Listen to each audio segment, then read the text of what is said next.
Hi, my name is Caroline Harris, and I'm a FIT leader. And I'd like to introduce today Julie Morrow and Senator Lee.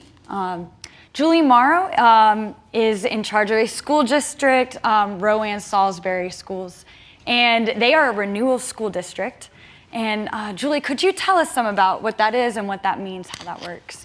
Absolutely. I'm going to start this morning by, first off, we are recently the Renewal School District is a part of House Bill 986, which just became in June. So this is a new experience, but we really have been doing the work of the Renewal School District for the past 5 years and doing a lot of work in transformation and developing a culture that was receptive to, and then earlier you mentioned the importance, and that's really what it's about, is developing that culture to support that. So it's really, what I can say about a Renewal School District, it's doing what's right for kids, first and foremost.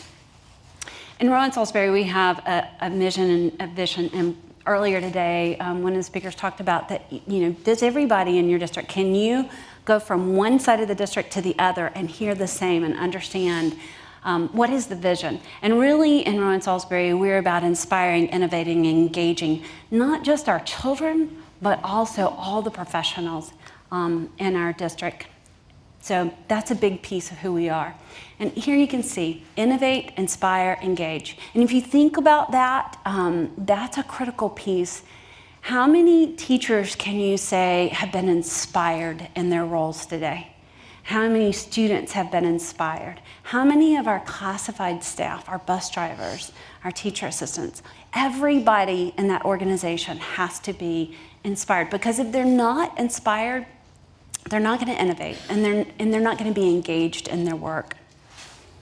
So what is a Renewal School District? Essentially, it has allowed us charter-like flexibility. We have flexibility with budget, so we receive our monies now in one large pot. And for those of you who've worked in a school district for a long time, you know that there was one budget. PRC codes is the way it's referred to at the district level. And you could only spend this money within this budget, and you couldn't spend it. So for instance, you couldn't, go from one instructional budget pot to another pot of money. We just called it the pots of money. And there are about 30 different pots, and you couldn't mix pots together.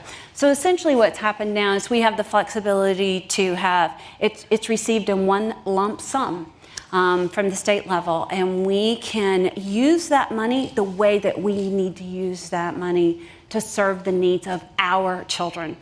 Because our children come with special gifts and special needs, as well as our teachers, and we need to be able to serve those in the way that we need to be able to serve them. It also allows us some calendar flexibility, which is a critical piece in designing and redesigning our schools. It allows us curriculum flexibility, which I'll get into just a little bit as I talk about what the flexibilities are. And then in personnel flexibility. All of these are critical in developing a Renewal School District. One of the biggest things that we've been able to do, and you talked about this in the video just a few minutes ago, and it's been the conversation all morning, is teachers need to be the voice. It needs to come from, not from the top down, but it needs to come from the bottom up. The teachers are the ones, they're the experts, and we need to be listening. So our teachers, we're redesigning, and we have teacher-led design teams at every school now. And those teachers are truly leading the conversations. They're leading what's happening with budget and with resource and with the reallocations and repurposing and redesigning.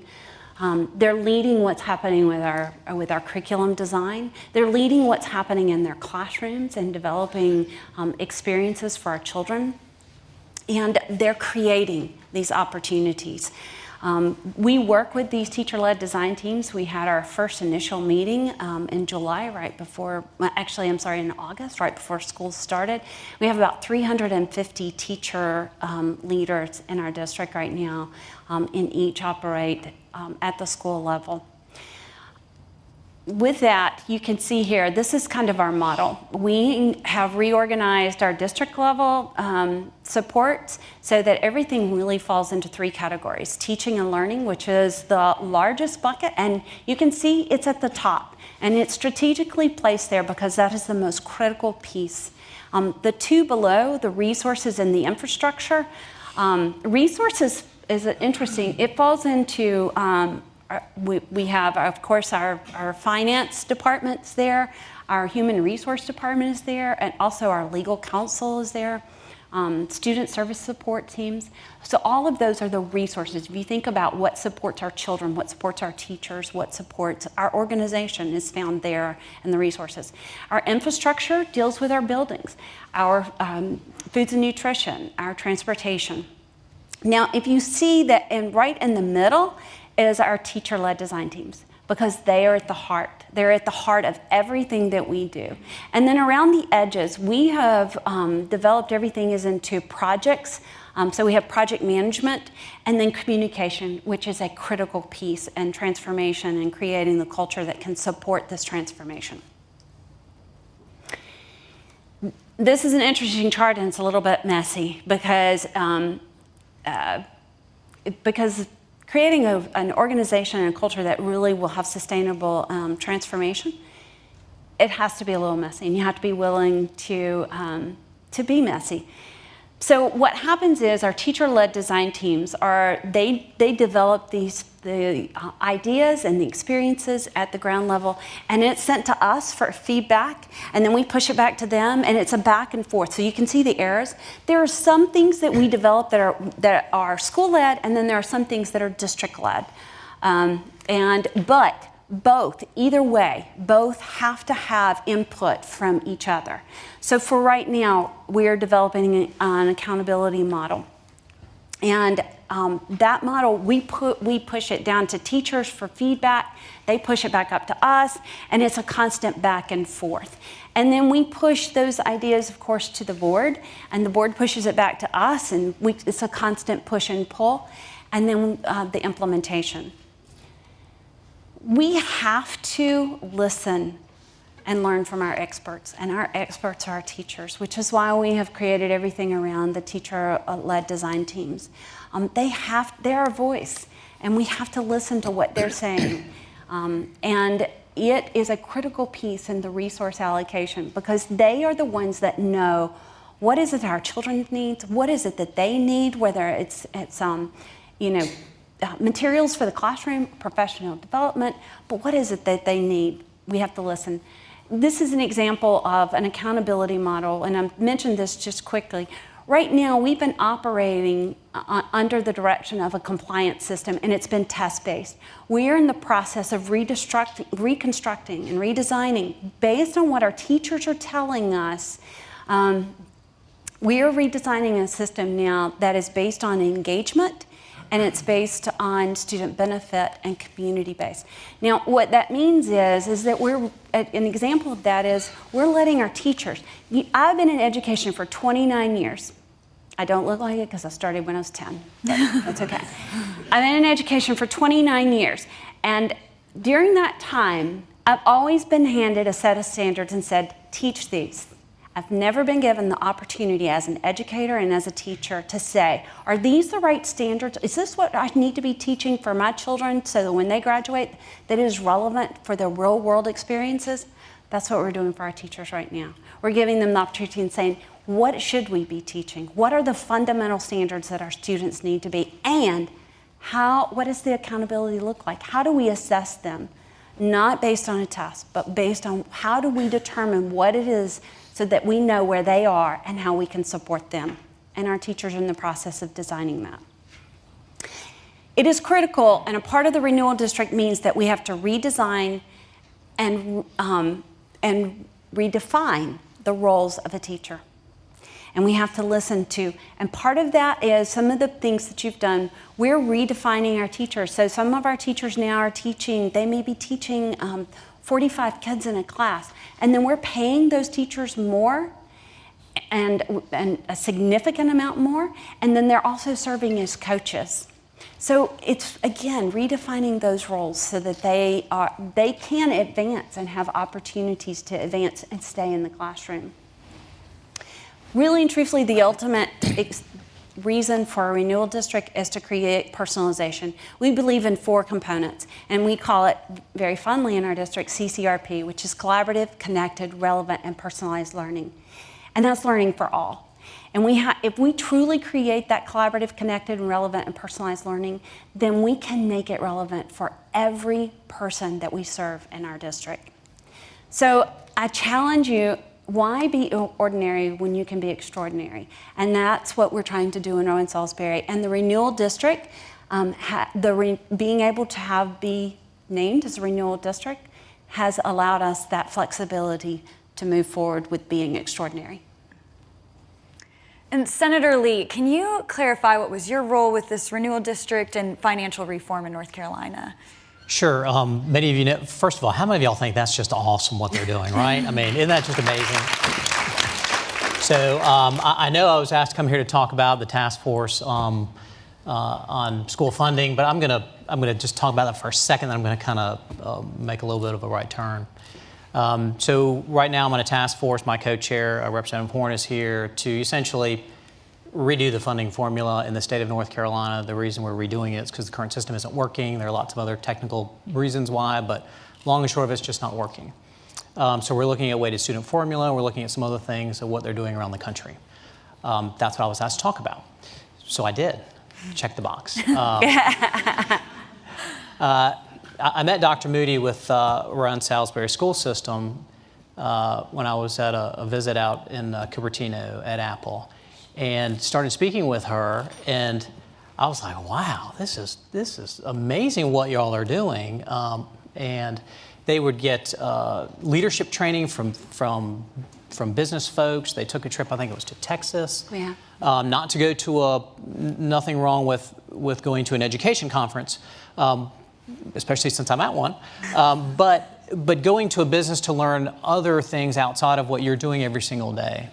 So when I was speaking with her, and I literally was only there for 24 hours, it seemed like, because I had to get back to kids and family and a practice, I said, well, this is amazing. What is really standing in your way? And she said, it's the way we're funded. She explained to me that, I think, how many schools are Restart schools? We have 16 schools that are Restart schools. Out of how many in your? 35.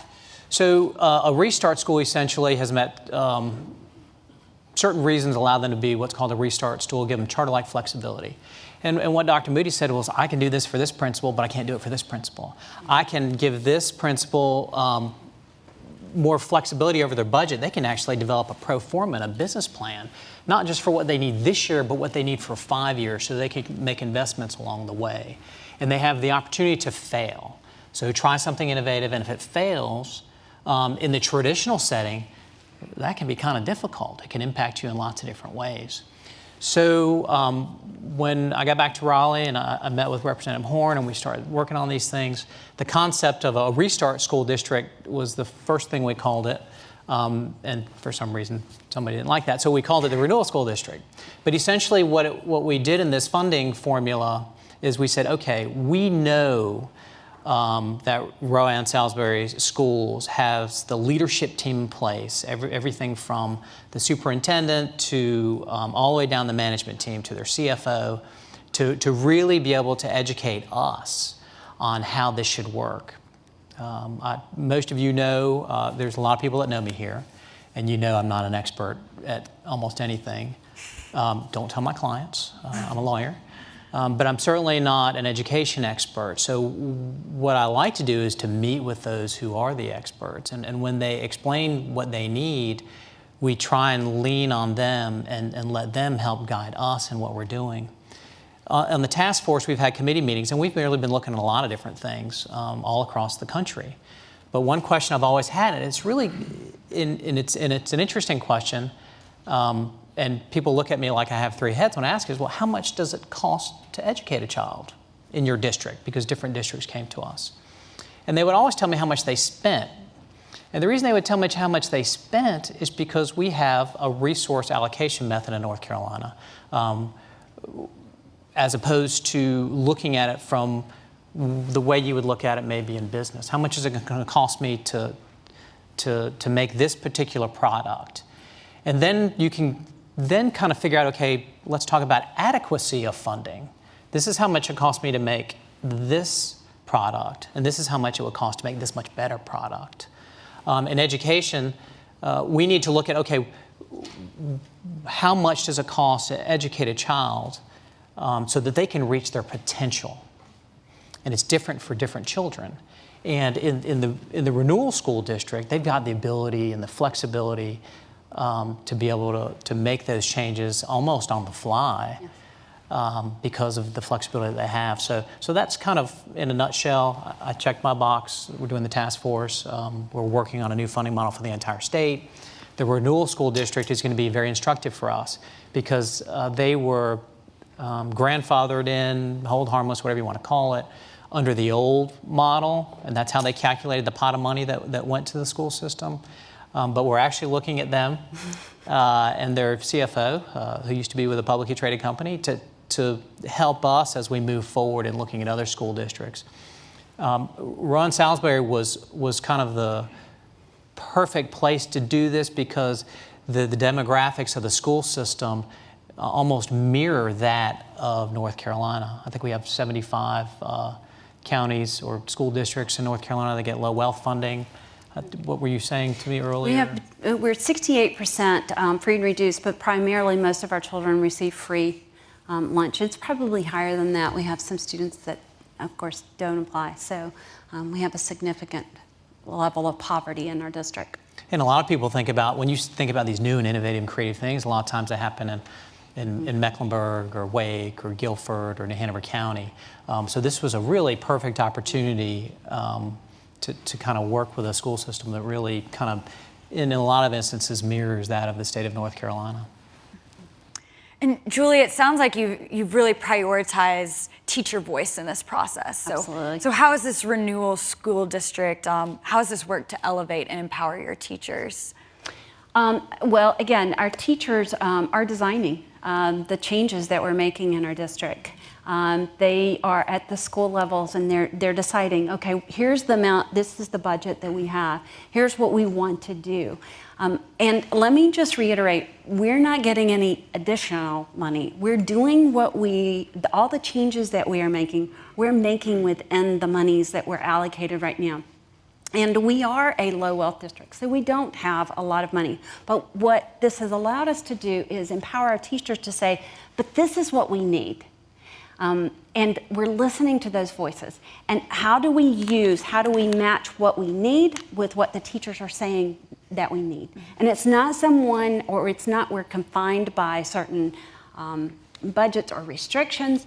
We're able to decide this is what we need, and this is what we're going to use. This is the amount of budget that we're going to use to get to what we need. So for instance, I'll just give you an example. We know that we put forth one of the issues is recruiting and retaining teachers in our district because we're surrounded by districts with higher local supplements. So one of the things that we saw that as a problem. So our teachers at one of our schools, and it's happening at other schools too, but they decided that, okay, we have these master teachers that are absolutely amazing. One teacher, I'll just call her out by name, her name is Sally Schultz. Sally is an amazing teacher, and we need to keep her in the classroom. So Sally right now, I walked into her classroom just this past week, and she teaches middle school. So in that classroom, there were about 45 students. And Sally, you couldn't hardly see Sally because, she had all these different blended learning stations and kids were everywhere, but it was 6th, 7th, and 8th graders in that classroom. Now, part of Sally's job is that she teaches children during the day because she's a master teacher. That's who we want teaching our children. And then teachers come in and watch Sally. She is in a demonstration classroom. She's a model classroom. So teachers come in there. And then part of her day, she goes back and she debriefs with the teachers. She debriefs with the teachers on what they've seen. Now, we're paying Sally more to be a teacher in that master, in that model and demonstration classroom setting. We also are creating these experiences, these field experiences. Our teacher said, look, our children in Rowan-Salisbury, they haven't had experiences. Some of our children, when we drop them off in the summers, they stay in their neighborhoods and they don't leave their neighborhoods. The only time they see anybody from the outside is when we go in with our Yum Yum bus, which is a feeding program that we have during the summer. So they said they need experiences. They haven't been even to see, fishing, or they've not been. So they're setting up field experiences. So now they're using some of those allocations, those resource allocations, to go and to fund those field experiences. So just lots of different ways that we're looking at money. And again, our teachers are making those decisions. It's our teacher voice. It's our teacher-led design teams that are just making those decisions. Cool. Thank you, Julie. Now we'd like to open up questions to the audience. Yeah. And as you're thinking about those, since no one's raising their hand, this is not every school system can do this tomorrow, right? I mean, because we've developed our school systems based upon a certain model with respect to revenue coming into the school system or funding coming into the school system. So this requires leadership, it requires training, it requires thinking about things in a very different way than we've always done it. And I say this, and I know I preach to the choir, but classrooms don't operate a whole lot differently than when my mom was in school and then when I was in school. We really need to be harnessing technology, and I know that y'all do. This is going to be my segue for you to go into that. Really need to harness technology through devices, augmented reality, but it can't just be there. It has to be part of the training. It has to be part of the development of the curriculum within the schools. AR is a perfect example to take children places that they've never been or that you financially can't get them there. And I know those are some things that y'all are working on. I'd love to hear about some of those. And actually, go ahead. We do have one question, Sorry. so let's go ahead. Well, you actually kind of touched upon my question, because I was going to ask, since we've seen so much success with Renewal schools or the system, why aren't we doing this in other school districts? So you did kind of touch upon that, but I guess I would like maybe a more concrete answer, or more descriptive, I guess. Because I know you said like revenue and things like that, but why can't we get our, superintendents on board, or like, why can't we get most of our systems, our school districts with Renewal? Sure. I don't know. So I hope that we can. Yes, So this that's our goal. this legislation really just we just June. passed it. So they just started this. I mean, they have been in this. I'll say the model of education that they have, or delivery of educational services or products to children, they've been doing for a while. And what we tried to do from a legislative perspective is let's get out of the way and let them really blossom and grow. And through that experience, as we see this, again, we're just in the first year. As we see this kind of blossom and grow over the next year or two, hopefully we'll be developing a model by which others can follow, and also by bringing in folks into the Rowan-Salisbury school system to train. And to even answer your question, we're challenged with the opportunity here. We want to lead the way for other school districts, so that everyone has this opportunity. And there are things that we did in preparation, like you mentioned, with the device, with technology. Every one of our students, every one of our teachers has a device in our district. They have, all of our K-8 students have an iPad, and our 9-12 students have a MacBook Air. And they get to take them home. And they take them home. And that was critical for our children, because it truly leveled the playing field. And we did that not through any grants, not through any additional funding. We took our budget and we did zero-based budgeting, and we took it down to ground zero, and we said, okay, here's what we need, and here's where we want to go. And now we literally, when I say, guys, we went down to glue sticks, because teachers were like, we need this, we need these tools, we need these resources. So we counted everything, and we restructured our entire budget to be able to support that. And we created a sustainable budget so that every year, and we renew those devices every 3 years. It is a part of our budget. We started with that. And again, that was the ground. We didn't say, okay, we need to write this grant or what. We took what we had and we restructured it and we repurposed it so that we could get the needs met. Oh, I got some questions. Wait. As a teacher, the first thing when you said 45 students in a classroom, my jaw dropped. Yes. And so I'm wondering, has what you're doing in the innovation in your classroom, Right. has the data shown the student success even though there is that large of amount of students in a classroom? And part of that is because we do really have a blended learning model in our classrooms. So Sally, because I'm going to use her as an example, she may not always have in every class 45, but she'll have, mix and combination of both. And again, but because we have the devices, the iPads, so she has face-to-face. We've implemented guided instruction in every classroom. So the teacher's working with small groups, and then the other groups are working, doing different different things with their digital device. So, or not always a digital device. Sometimes it's a hands-on learning, or sometimes it's just a group activity where they're having conversations and collaborating. So if you walk in, at first it looks a little bit, because children are everywhere, they're all over the floor. We've created collaborative spaces within the classroom, so it's not rows and desks. There are couches and beanbag chairs, and it's everywhere. But if Sounds like Red Hat. It does. It is Red Hat. It's amazing. So it doesn't feel like it's 45. Because again, she's working with a small group of students at that one time and all the other students. And again, it's about setting up those processes and procedures. But our teachers are the ones that are leading that. And it's thinking about a classroom in a different way than we think, of a classroom. So we've got to start thinking about things differently. I've got a lawyer that works in Dallas and she telecommutes. Her office, I don't even know what her office looks like there. I don't. There's a lawyer that telecommutes out of Raleigh in my law firm, and there's a couple of us in Wilmington. But the rest of the world has changed in the way they think about work and what a commute is. And in the field of education, we still think of a classroom as 4 walls. When we talk about class size, which is really student-to-teacher ratio, we talk about class size. We think about the number of kids in a room. So the challenge is for us that have grown up, and I gave an example when I was speaking one day, go home and point to your phone, or what do you consider your phone to be? And everyone, thinks about a cell phone. But 10 years ago, that's not what you would be thinking about.